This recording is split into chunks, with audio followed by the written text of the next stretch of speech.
All righty. Hello, hello. Hi. Hi, everyone. It's Alexandra Maloney. I am a BPI board member and the host of BPI Chat. So I hope everyone is staying safe and lifted during this time. Our BPI Chat series hopes to share the experiences and the insights of members throughout the international affairs community and hopefully inspire the next generation to explore opportunities in the field.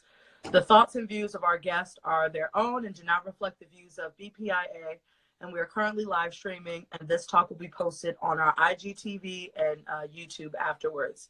So if you haven't already, please follow BPIA on Instagram at IABPIA, as well as our guest speaker, whose handle can be found in her flyer on our page. And lastly, we encourage viewers to chime in below in the thread with comments and questions. And now, introducing our speaker.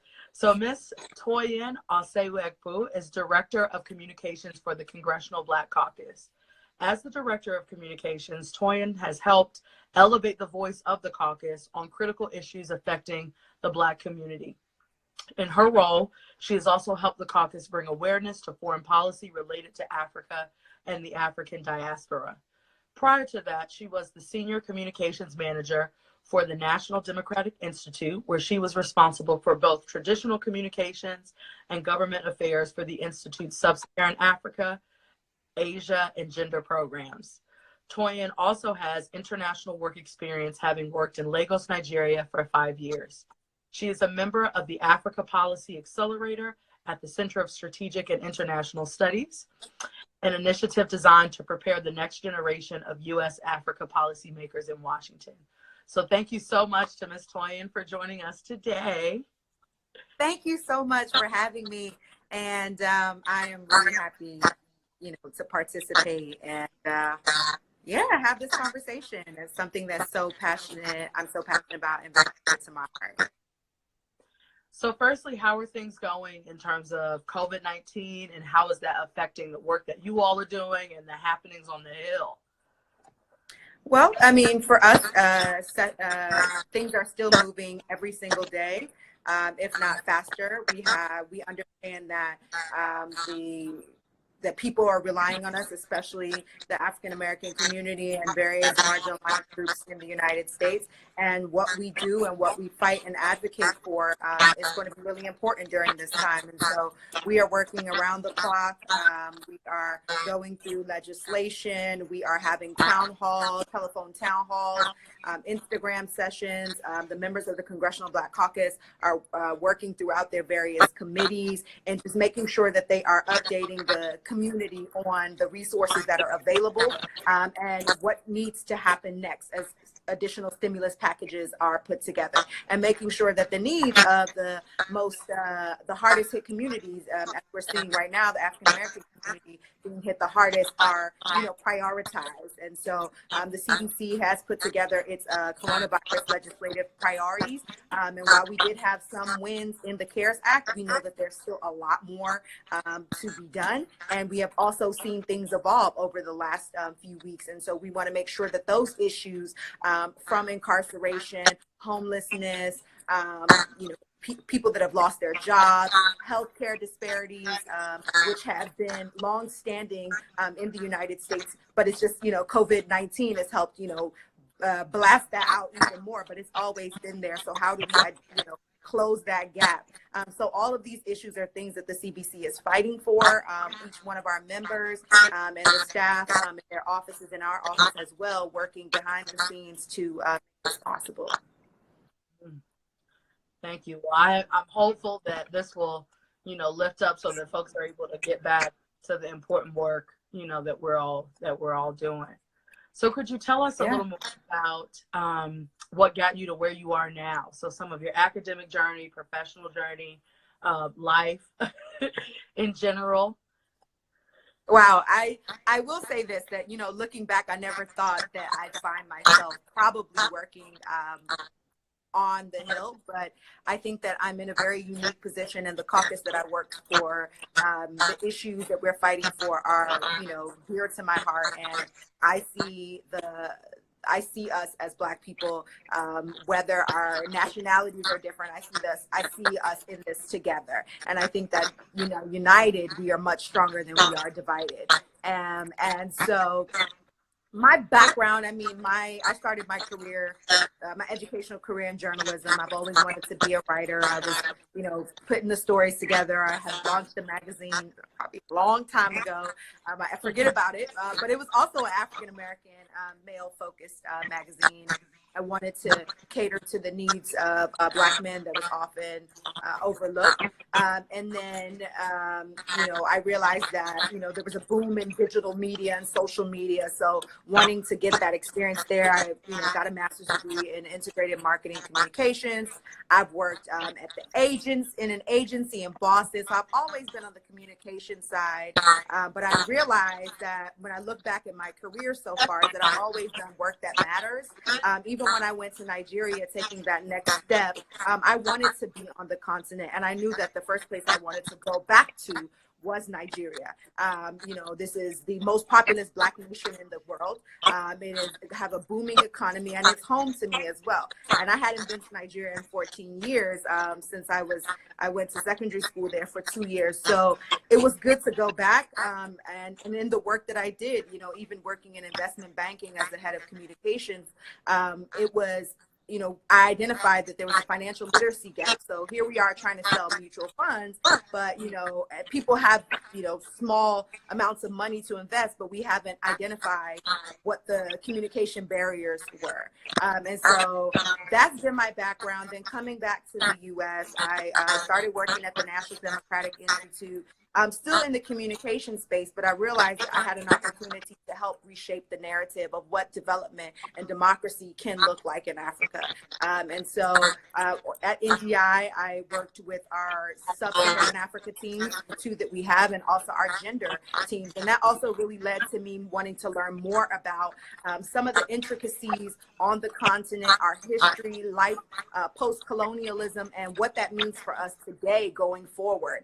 And then, you know, a great opportunity came up to work as a director of communications at the CBC, and with the chair, Congressmember Karen Bass, who was also the chair of the Africa subcommittee in the House. And so just having, it just seemed like the perfect middle ground for me, working with someone who also has a focus on Africa, but you know, Black people as a whole, and where we can be going and how we can, you know, rebuild what has been broken and taken away from us. So that's my background.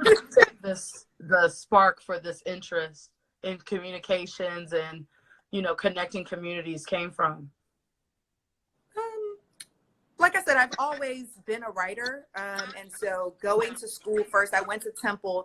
And while I was at Temple, I was getting my bachelor's degree in journalism, but I took a lot of classes in African American studies. And that really, really shaped my thinking about so much information that's been left out for us, and that we have to dig and dig and dig to, you know, get our history. And you can't go forward if you don't know where you're coming from. And I think even on the U.S. side, that Black history has gone way further than African history, and what we've been able to, you know, get out into the world, and what people know about our various countries. You know, we say Africa's not a country, but it's been, you know, branded as a country. There's so many tribes, so many languages, so many, you know, different powers that have come to be on the continent that we don't know about, that has even shaped our identity here in the Western world. And so journalism or communications, for me, I see it as a very strong tool to help reshape that narrative. And that cuts across different things that can be used to also reshape policy, and how Western nations and how the United States interacts with Africa and the various countries, and how we see, you know, Africa as a continent, and ensuring that we're building policies that will allow these nations to become fully independent, and to fully take ownership of their economies and what they can do for people. So that's kind of how it has evolved. It really started at Temple for me, and getting that exposure. Temple has probably one of the oldest African American Studies department, and so what I gained there, I mean, it just seemed like there's so much that we weren't learning in school. There's so much, and so much that I learned about what was told to us was wrong. And so this was really important for me to use communications as I see it in my career field now going forward, into really reshaping that narrative for us. Thank you for that. I want to say hi to the folks who are still joining in. I see a few BPI board members on, a few previous speakers. I saw DeAndre on, so I just wanted to shout you all out and say hello. Hello. We are here with Toyin, who is the director. I see my line sisters on. I see a couple of my chapter sorors on. Thank you for holding me down. So I see my old Alaga. Thank you. Who is the Director of Communications for the Congressional Black Caucus. So if you have any comments or questions, please feel free to drop them in the thread. As I continue. Hi, my colleagues, Estelle. Plenty of questions. So this next question is from one of our BPI board members, Vannery Kong. And her question is, how can we expand the digital outreach with the great work that the CBC is doing? Well, one thing we've noticed right now is that we have a huge network on social media. Our Twitter following is like 113,000. We have over 50,000 people on Instagram and a very large number again on Facebook. But what we've realized is that, or what I've realized is that we have an opportunity to cross platforms and to cross-pollinate our audience by partnering with different media outlets, doing things like these Instagram live sessions, and basically bringing our message to where our target audience is, and not only expecting them to come towards us. And so this is something that during this period I'm working on partnership. We're going to be doing something with The Root, so more of these kinds of Instagram live series. We've been doing telephone town halls, tweet chats, but also making sure that in what we put out there content-wise, that we are galvanizing people and galvanizing our community on civic engagement. So participating in the census, what this means for us, for a population that is only considered to be 14% of the United States, that if we're not being counted and we're still being undercounted, that takes a lot away from us. So we need people to want to participate and see this as all Black people in this country, Black people that are immigrants, Black people that are Americans. We all need to get together and participate in this. Check Black, and then you can check everything. You can list your nationalities, but we need to make sure that we are all counted. And so that kind of goes back to some of my thoughts about us working together collectively as a people, how much more further we can go. We have our differences because of the history that has happened to us and how we have been mixed, broken, taken apart, shipped away, brought back. So we have those and we can't take it away, but we can use that to amplify ourselves, and then we can gain some power.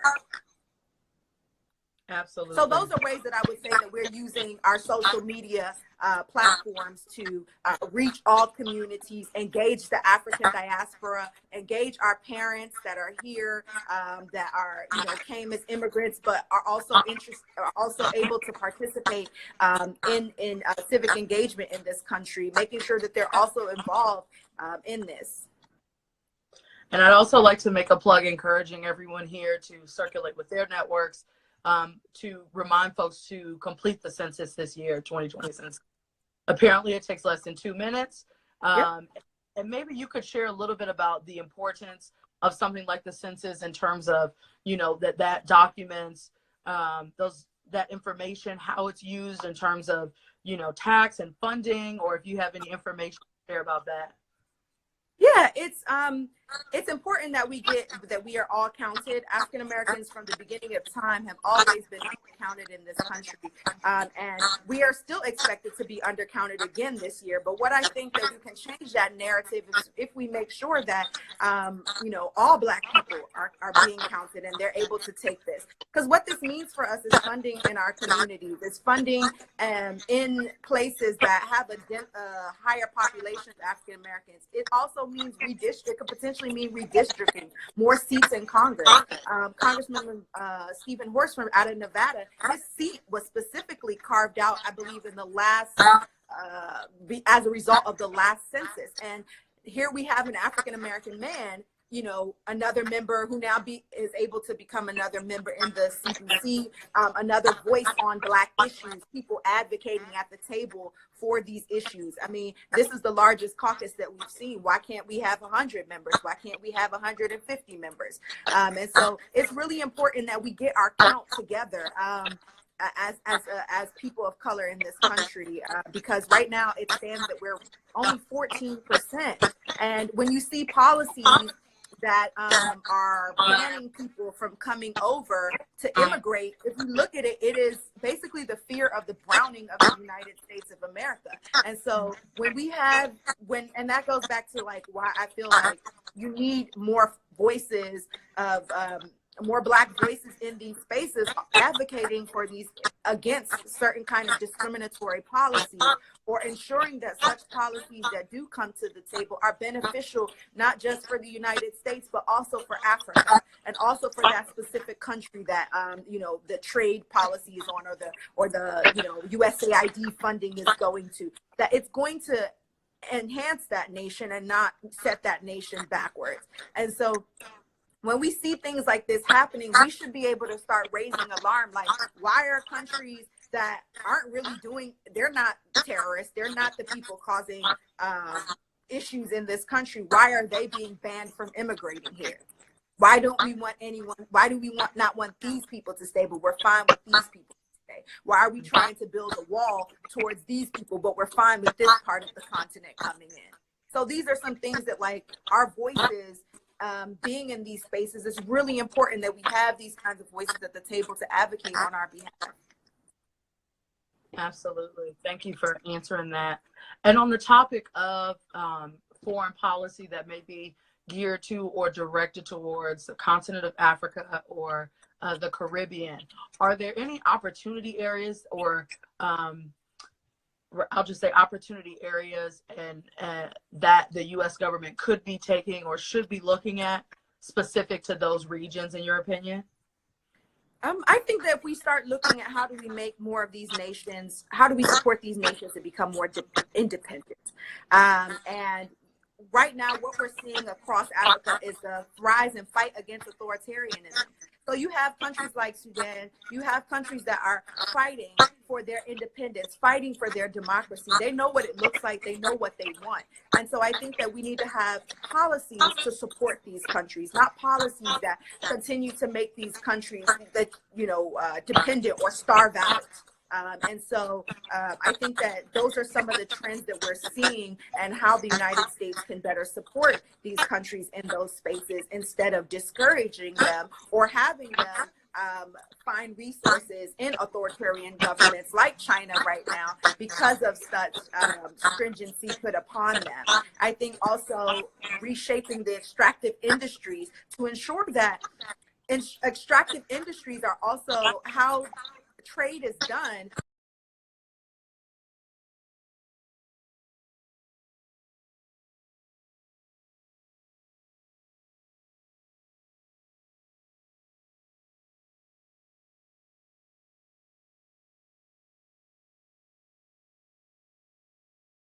Trade is done also is tied to, you know, democratic institutions in those countries. We can't, you know, support destruction, but then turn around, you know, slap their hand, but still, you know, supporting, you know, mining, or still supporting certain things. And so I think that it's finding that balance to ensure that Africa continues to be a strong partner to the United States, and not, you know, off to some other authoritarian governments who will easily work with them and not hold some of these leaders to the same expectations. We're here with Ms. Toyin, who is the Director of Communications for the Congressional Black Caucus, for those who are still joining in. And please continue to drop comments and questions in the thread below if you have any. So my next question is, I'm curious to know more about this, the Africa Policy Accelerator with the Center of Strategic and International Studies. So if you could share a little bit more about what that is, and how that may have impacted the work that you're doing or your perspectives. So that program, we just started it this year. Well, our cohort just started this year, and it is just a great network of people in the DC area who are passionate about Africa policy, but we are from different perspectives and sides. And so I think even in that environment already, I've seen my perspective as a Nigerian American, as someone who's lived in Nigeria, as someone who has traveled through African countries and done training with civic groups in Africa. I'm already seeing how those perspectives are helpful in such conversations and how they differ. And so I think that for me, I'm looking forward to more of our discussions that we've had.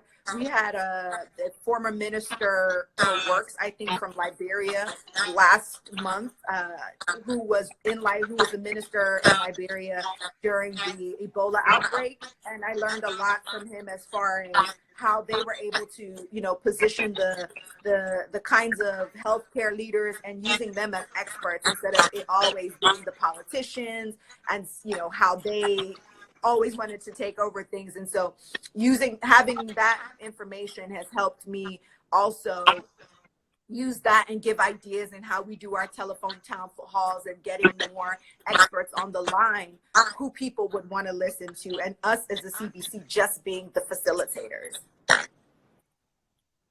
So there's been a theme today around the topic of mentorship. So I wanted to throw the question at you if you've had an influential mentor in your life, or what some good advice that you were given as you continue your professional journey. I think I've every step, every phase that I've gone through, females and males. And one thing that you need in a mentor is just someone that who can call you out and to tell you the truth and let you know, okay, well, this is what you need to be doing. And sometimes some mentors are just people that you observe. You watch their leadership style and how they do things, and how their dedication led to them receiving, certain accolades or growing in their career and their profession. And so I think it is important to have mentors. I think it's also important to have friends who within your circle, you can talk to your friends about professional conversations. With a friend of mine who works at the World Bank, and she's a contractor for them, and we talk about the economy, and we talk about U.S. policy, and I think it's good to have also have a network of friends that you can have those kinds of good conversations with. One of the things that I've learned from former employers, I think that I still stick with, is respect is not demanded, it's commanded, and so that lets me know, you got to lead by example. Also, in addition to managing down, you need to learn how to manage up. And so that up part is also really important in growing in your career, is being able to not just manage down. Everybody feels like they're good at being able to tell other people to do what to do, but do you know how to manage up? And that's also relating with your supervisor and how to reach the same goal that they're at, and even what you can bring to the table. So those are some things that I've learned from, another great mentor, I would say, or, at that time, just about being bold and taking bold decisions. And that was one of the reasons that I was like, I'm ready to come back to the United States, was that mindset of be bold. If you're going to do it, be bold. So that's probably what I would say. I would say, mentorship can take a lot of different forms. Some of it you might know the person, some of it may just be things that you see people. Mm-hmm. Thank you for that. So we have a question from a watcher, and their question is, feel about working in the Africa policy space in DC, where most of those individuals may be not of African or Black descent, but predominantly white. You said, how do I feel about that? Or how has your experience been around that, or your experience in terms of working with folks with different exposure levels to Africa policy, or any perspective you might have on that? So I think that it's important that in this space that just as much as we talk about diversity and having women in that space, having women in government, it's the same mindset of inclusiveness. From my experience and when I've traveled back to the continent on programs, I've found that, you know, youth programs and youth groups are always happy to work with me and to hear about my experience, because they know a lot about what Black people in this country, or being Black in America, their struggles, and what Black people have actually been able to create and carve for ourselves. And it doesn't mean that the struggle doesn't continue, but we've come a long way from the civil rights movement, and being able to, you know, there was a time where Black people were considered full property, you know, of someone else. And so Black people in America, they've come far, and they're benchmarked for fighting for yourself, advocating, and being free. And I think that experience and that perspective is helpful and aspiring to Africans on the continent, from those that I have met in my different journeys. And, you know, hearing that spark and them wanting to, you know, take your position and your perspective, they do appreciate it, and they are happy when we are in those conversations. They're always happy. I mean, I was in Niger and could barely speak any English, French, but the sheer fact that, like, I was another, you know, I was another Black person, also Nigerian, even though I was, you know, from an Anglophone country, it didn't matter, you know. And so we also relate to some of those issues that they're facing, and what has happened over the, you know, through colonialism, you know, and that form of oppression that has African nations have experienced. We know what that looks like. And I think that knowing that and how we've come through that and past that and built Black excellence is important, and something that those voices are needed in this space. Absolutely. Absolutely. Thank you so much for answering that. We have another question from a watcher here. Her name's Amanda Roach. She's a Foreign Service officer. And her question is, can you compare your experience working with the government on Africa issues versus when you were with NDI, the National Democratic Institute, or with CSIS? Okay, so I don't, let me see if I get this correctly. So we're comparing working for the government, the United States government. Is that what you're saying? Working here on the Hill? Amanda, maybe you could clarify your question a little bit. I think what she's asking is if there are any, have you experienced any differences in the Africa policy space working in Congress on the Hill versus working for like a think tank, a nonprofit? If, you know, maybe more about what the work environment was like in those different places. I think working on the Hill from because this is still fairly new, and just from what I can see, it's policy focused. Whereas working at NDI, I'm working directly on the ground with people. I am also, you know, meeting politicians.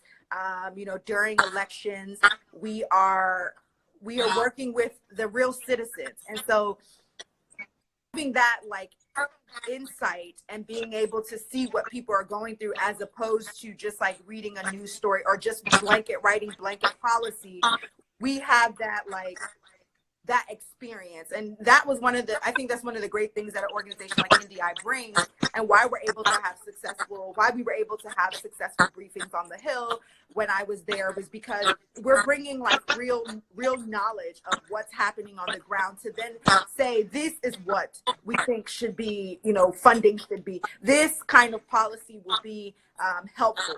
This kind of statement, we need this statement right now against this potential leader, or needs to say something. This is what's happening. So I think it's I do in my travels. I think it's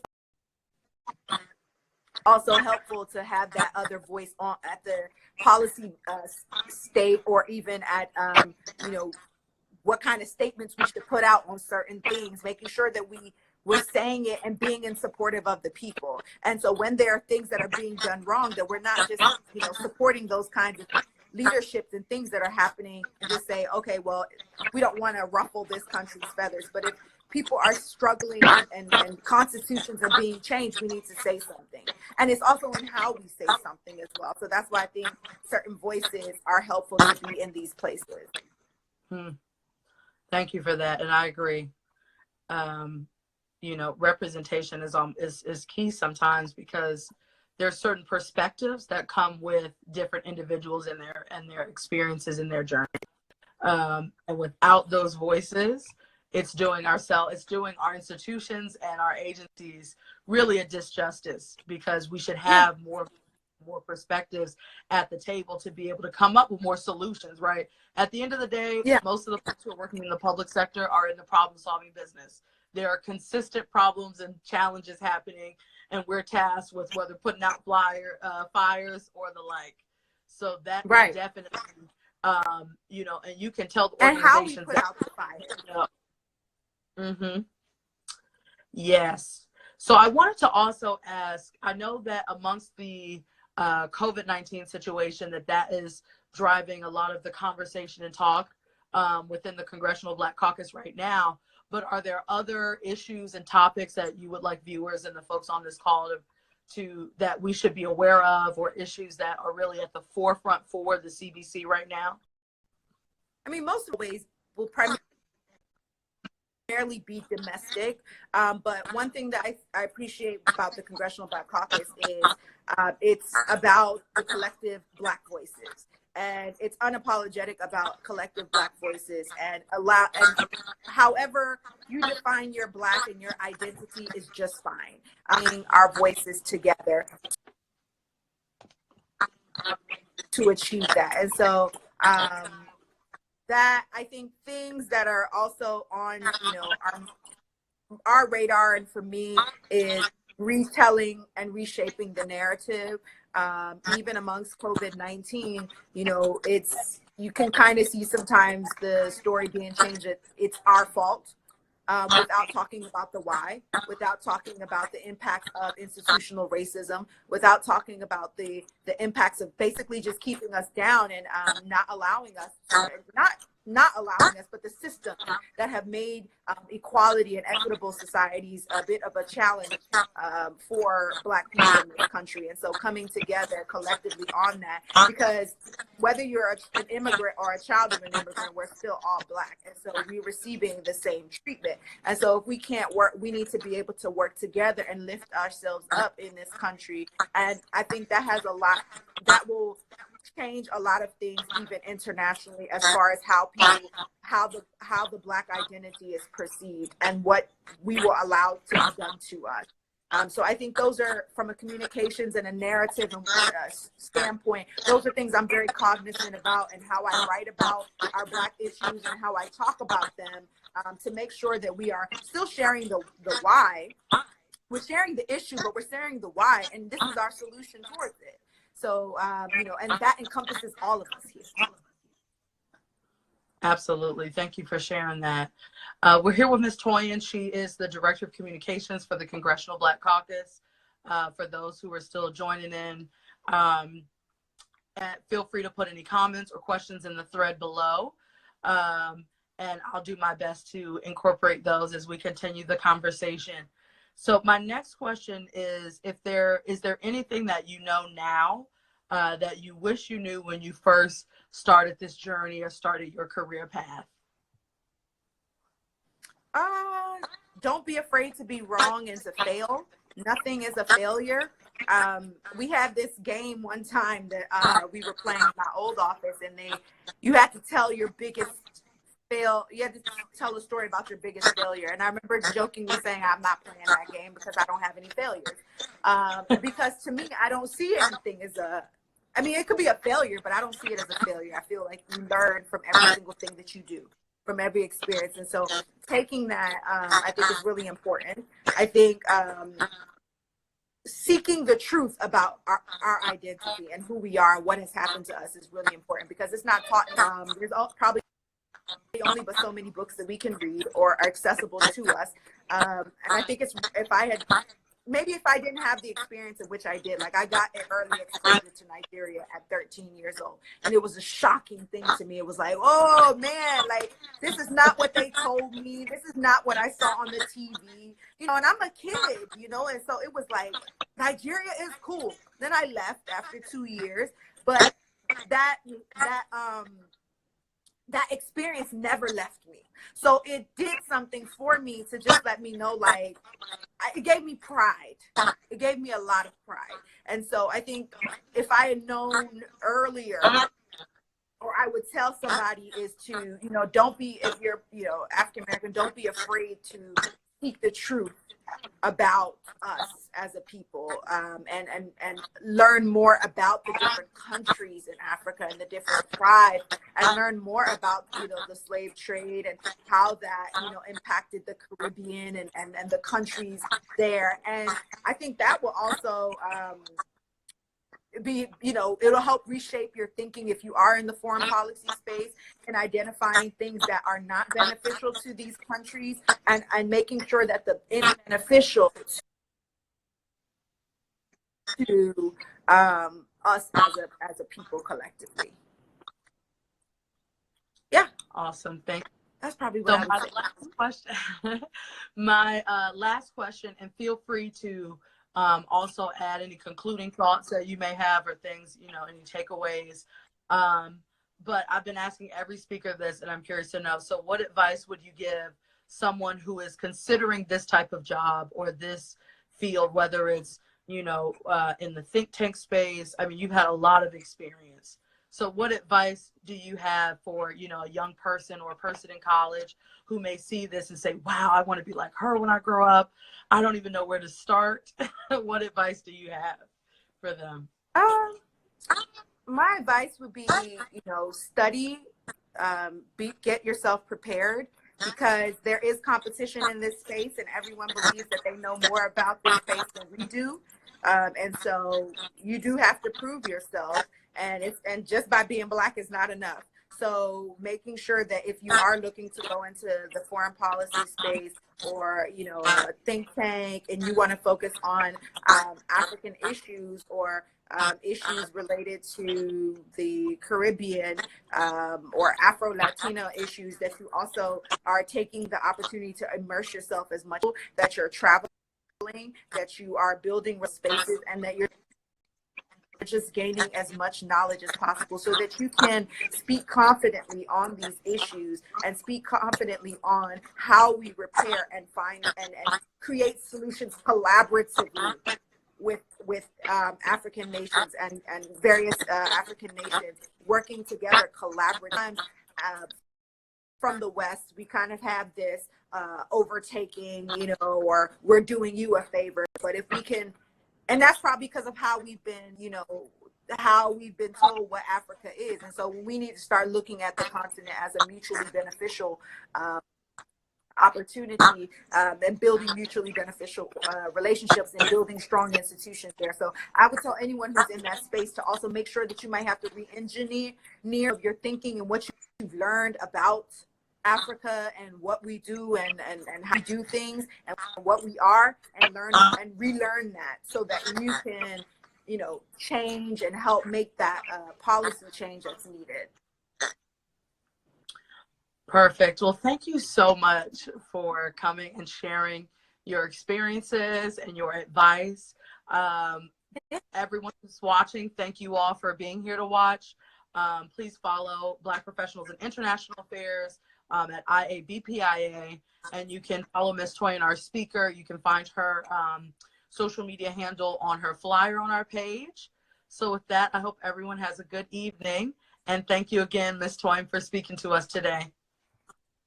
Thank you so much, Alexandra, and I really appreciate it, and all the work that IABPA is doing, and just like getting us together in this space. I think now it's never been a great time. This is the greatest time to be Black. I mean, this is the greatest time to be Black in America, in any Western nation. This is a great time. I'm seeing us step together against, any forms of oppression against our, people in different parts of the world. I'm seeing more partnerships, more open opportunities. So this is a great time for us to be in this space. Absolutely. All righty. Well, thank you so much for sharing. Thank you, everyone who joined in today. I hope everyone stays safe out there. All right. Bye. All right. Bye. Have a good